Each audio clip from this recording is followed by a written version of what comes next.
次は友達とか恋人とか募集する、まあ女性同士のそういう募集するサイトの違いについて。で、まあ韓国、まあこれ見てる人韓国の人が多いから、まあ簡単に韓国のサイトについて話すと、韓国ってまあ最近は結構こう楽しむだけのそういう関係、セフレも結構募集したりするけど、なんかもう10年前とかはそういうのもほとんどなくって、まあ稀にいるけどもほとんどなくって、本当にもう友達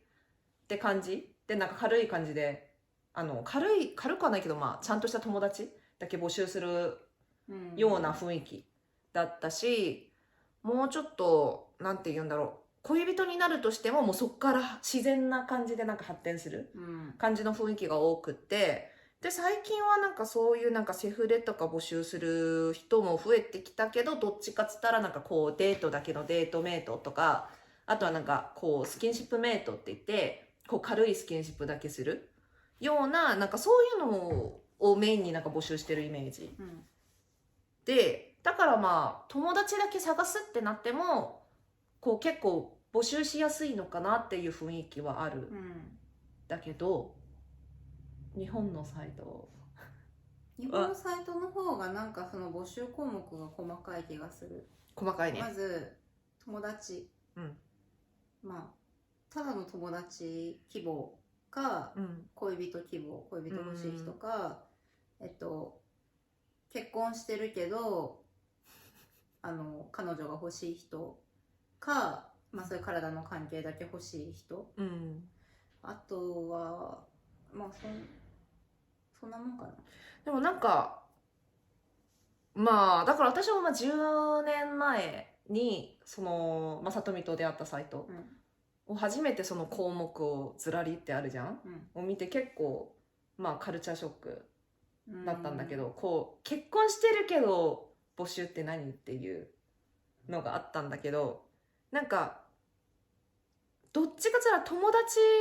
募集だとしてもすごい条件を問うじゃない。まあ外見とか、そうあとまあ経済力とか、まあ車がある人とか。そうそうそう、こ友達でもそうだっけ。友達でもたまにある、なんかこうなんていうの、自分はここに住んでて、まあ、会いに行けないけど会いに来てくれる人。あ、ラプンツェル。そうラプンツェルみたいに、なんかそういう人もいるから、なんかこう条件をすごい問うイメージなんだけど、なんか反面既婚だったり子供がいたり、あとなんか彼氏いるけどなんか彼女も欲しいっていう人もなんかたまにいるじゃん。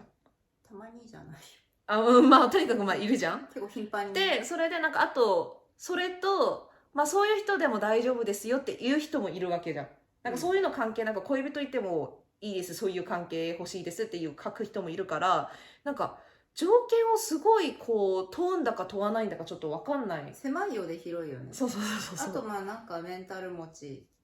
だけど理解ある人とか、あとまあ体型がなんかぽっちゃりだけどダイエットしてるんで会いたいですみたいな。なんかたまにこうあるよね、なんか自分はなんかこう化粧できない、たまにじゃないけどまあとにかくもう化粧できないけど相手はなんか身なりに気を使うような、なんかそういうおしゃれな人が好きですっていう人もまあいるから、なんか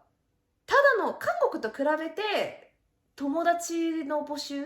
がちょっと大変なイメージはある。まあ身の程知らずってやつかな。まあでもだからってこうちゃんとした関係にこう進むのも難しい気はする。わかんない。みんなどうやって恋人作ってるのか、日本。どうだろう。でもなんか、サイトだとなんか別に友達募集のところに書き込みしてる人も、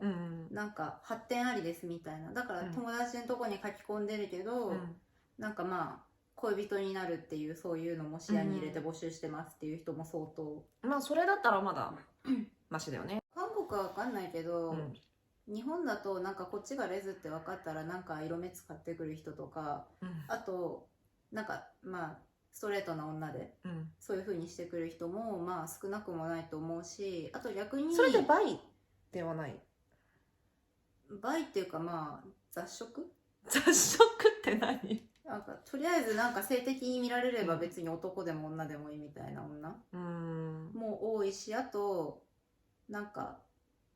まあボーイッシュな人とかだと、まあ例えばこう気に入った子に彼氏がいても別に自分が落とせるみたいな感じでまあ行く人も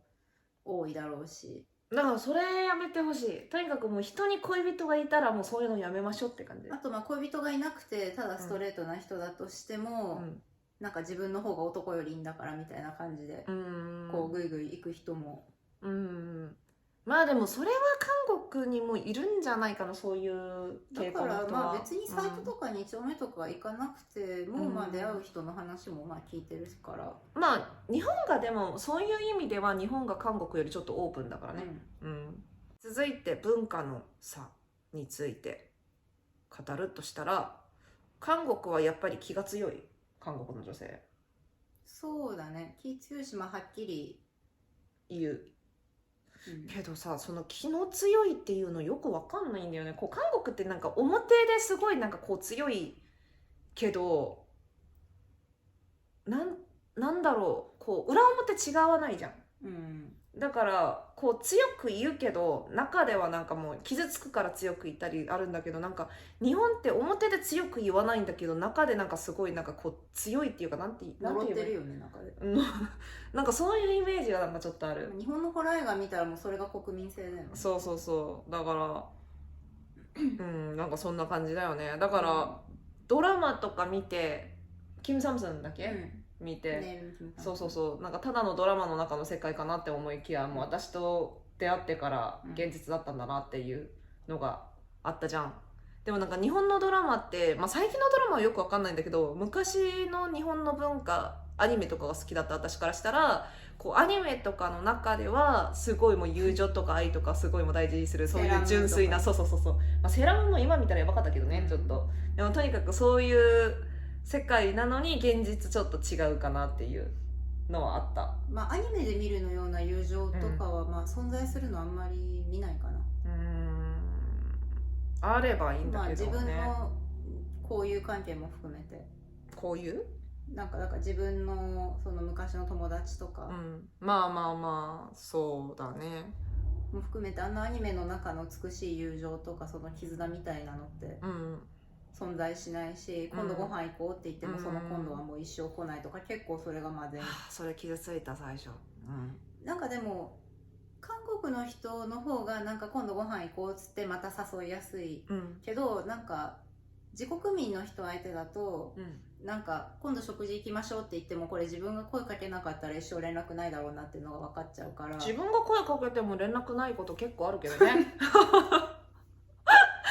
もうだからもう声かけなくなった。なんか自分が誘わないとっていうのあるとね、そうね。あとはなんだろう、気兼ねなく連絡しやすいかな。まあ韓国はね楽、なんかそういう意味でこう友達関係とかに壁がない、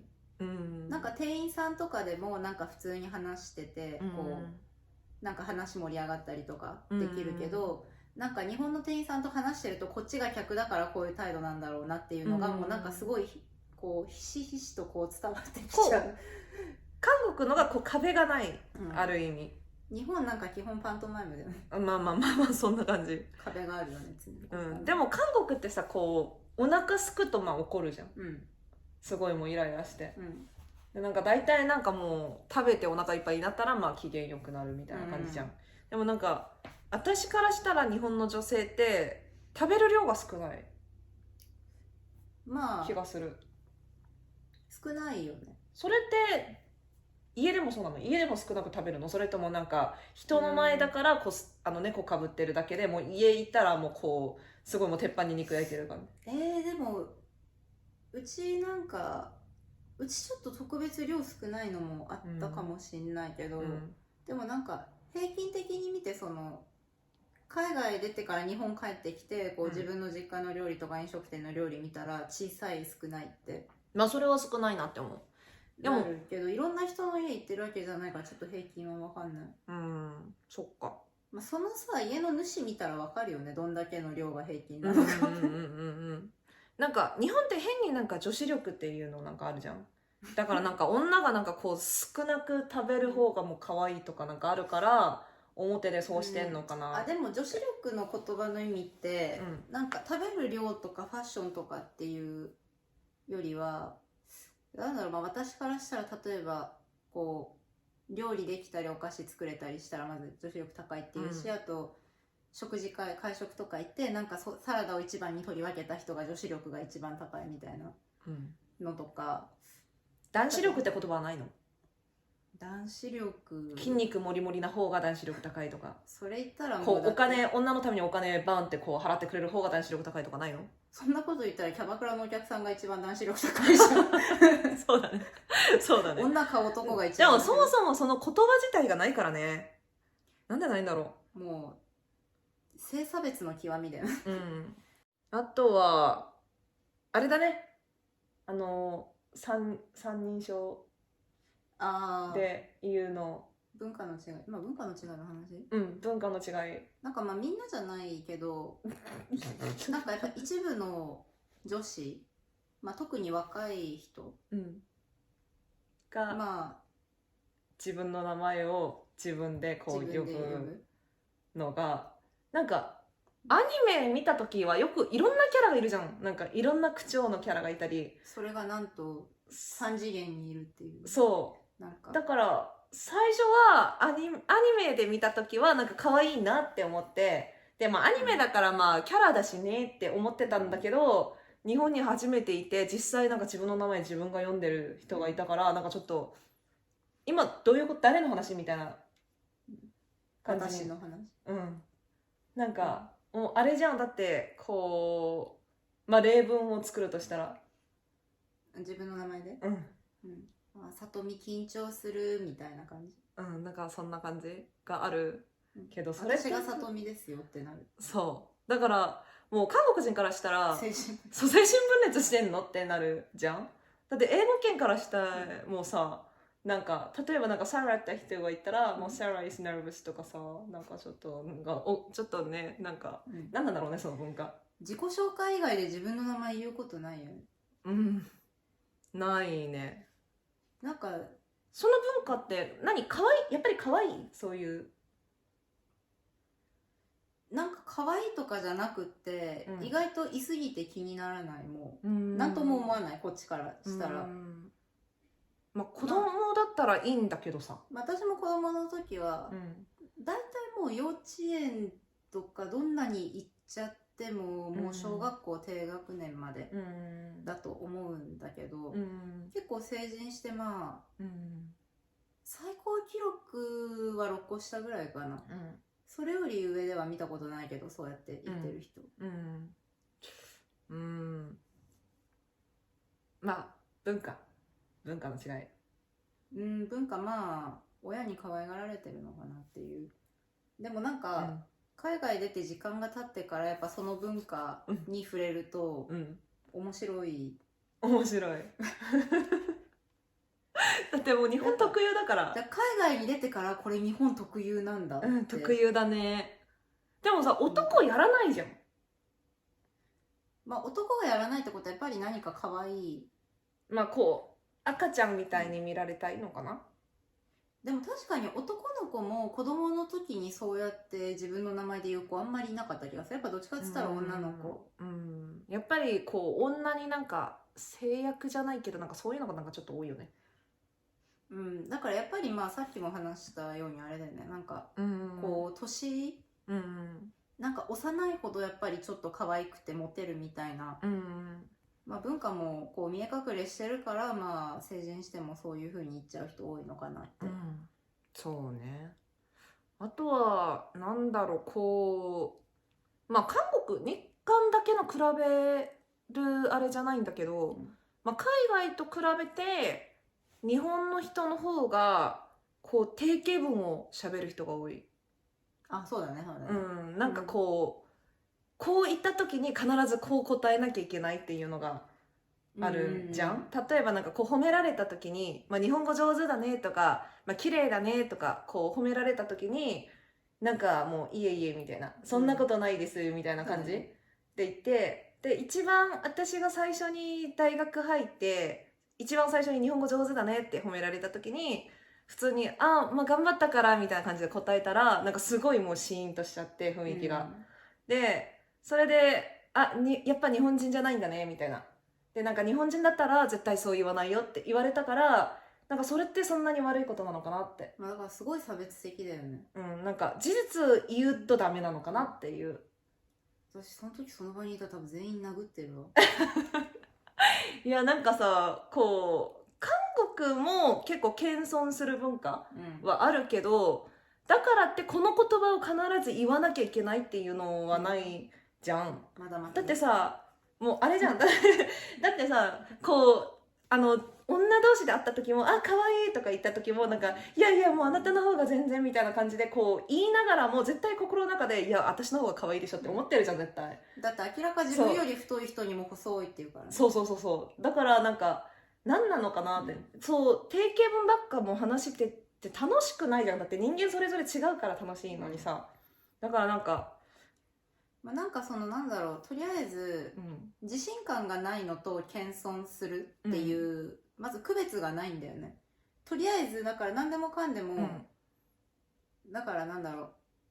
総合的にこう自信なく振る舞うのが謙遜してて美しいみたいな感じに思われる。だから日本語上手だねって言われて、なんか例えば日本語上手なの分かってて、なんかそんなことないよっていうのと、本当に日本語に自信ないからそんなことないよっていうの、そうね、なんかどっちだとしてもとりあえずこのいやいやっていう、その振る舞いがまあ礼儀正しくてちょっと美しいみたいな、こう風潮はあるかなって。あとなんだろうな、こうよく聞くなんかこうお世話になってますとか、あとおかげさまでっていうのあるんだけど、なんかまあ謙遜するのいいし悪い文化じゃないと思うんだけど、本当に自分が相手にこうお世話になってたらそれ言ってもいいんだけど、なんか全部私の力で全部こう積み上げて私が全部やったのにおかげさまでって相手にをこうやって立てるのって何なのかなみたいな、いや私がやったしみたいな、なんかさだからしかも本当に一切何も関係ない人にもおかげさまでっていう文化がすごいよね。だからそれ何なんだろうね、それ言われて嬉しいのかな。だってわかんない、多分それ、まあ、文化の違いだろうけど、私からしたらそれ言われて「いや私何もやってないし」みたいな感じになっちゃう。だから「ハワイユー」って言われて「グッハワイユー」って返すような、もうそういうレベルになってる。ってことはまあ言われる人も特に何とも思ってないのかな。自分のおかげって本気で思ってる人いないと思うよ。でもさ、だって関係ないじゃあさなんでそれを言わない人に関して、だから定型文じゃなくて違う答えをする人に関してそうやってなんか敵返しするの。まあでもおかげさまでっていうのは、そんなに絶対こう言わなきゃいけないって感じではない。そう多分おかげさまでじゃなくても別に丁寧に返す言い方あるけど、要は、やっぱこうやって言わないとこの場の空気が悪くなるっていうのは、やっぱり褒められて自分の努力の結果とか功績を褒められた時に謙遜しないと、やっぱりなんだろうね、なんか違う、なんかちょっと態度悪いじゃないけど、そこだから要は常にこうなんだろうね、その自分の意見とか感情とか本音を押し殺して常にこう謙虚に振る舞うじゃないと大人じゃないから。要はだからまあ成熟してる人ほど謙遜で、いや自分はまだまだですよって、もっと頑張りますよみたいな、なんかもうそれがだからすごい英語圏とも違うよね。英語圏は逆にこうもっとなんか自分のことをこう、出す人が多いじゃん。すごい自分のこと自分が褒めて、まあそれも悪くない文化だと思うんだけど、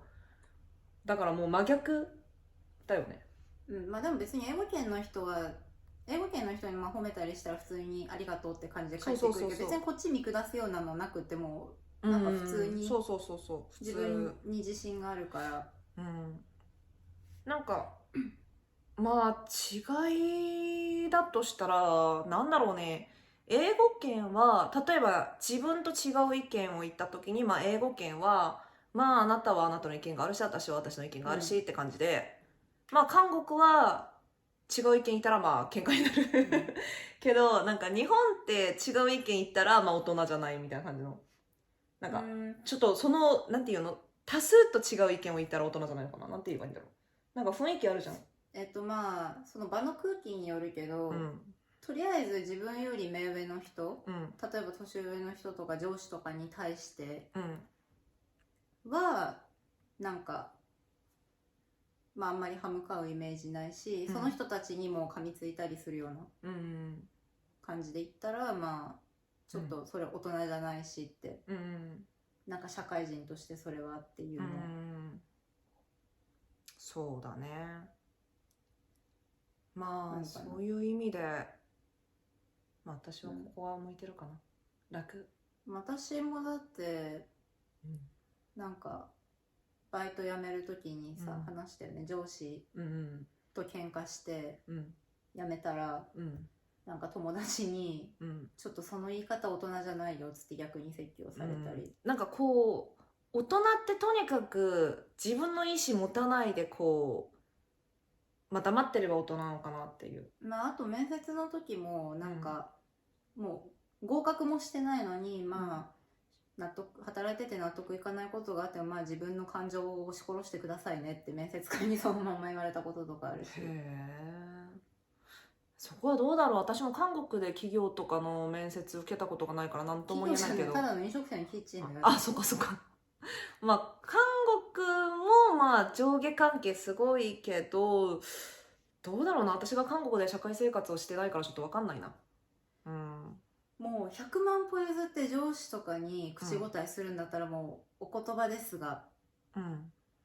みたいな感じで、なるほどね、一言前置きして韓国語でどういうニュアンスになるか分かんないけど、なるほどね。へえ。あと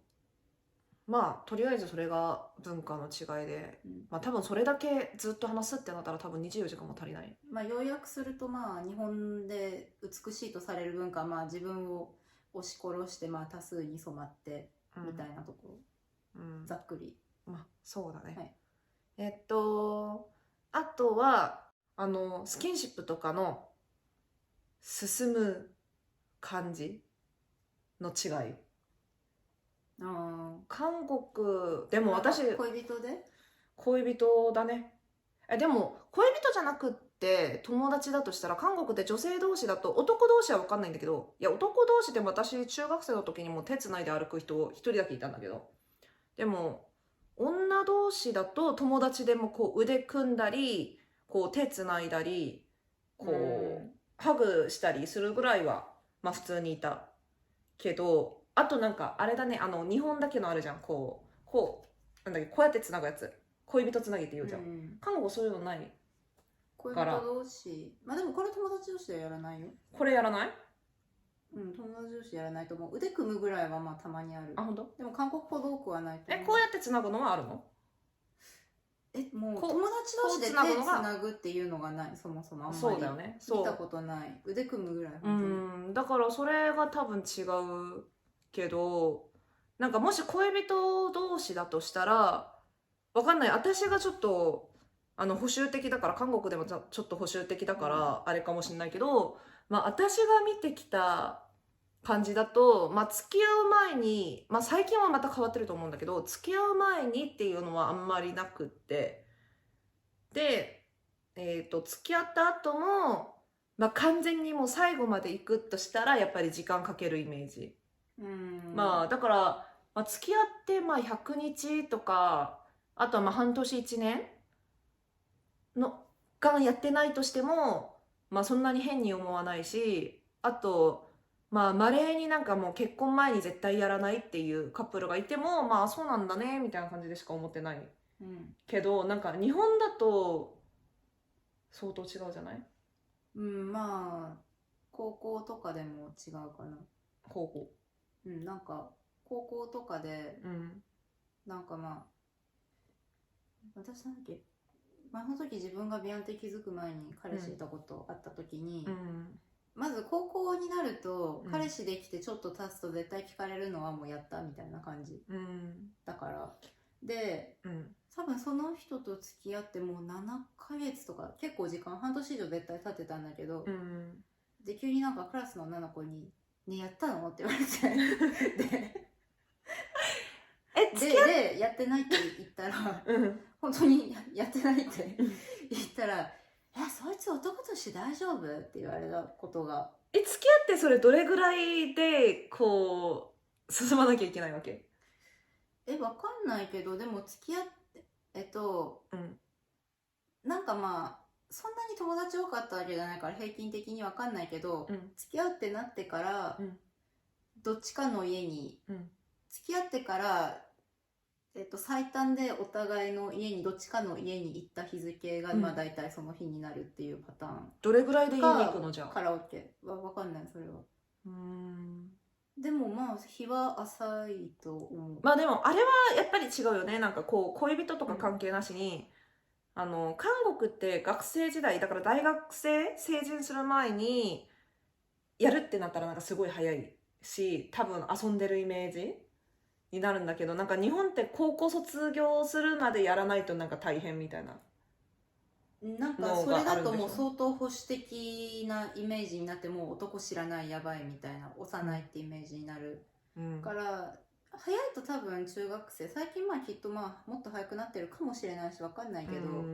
まあ定番はやっぱ高校生16、17、18、日本の年で早いねが普通。早いね。そうだね。だからなんか結構女友達同士でまあ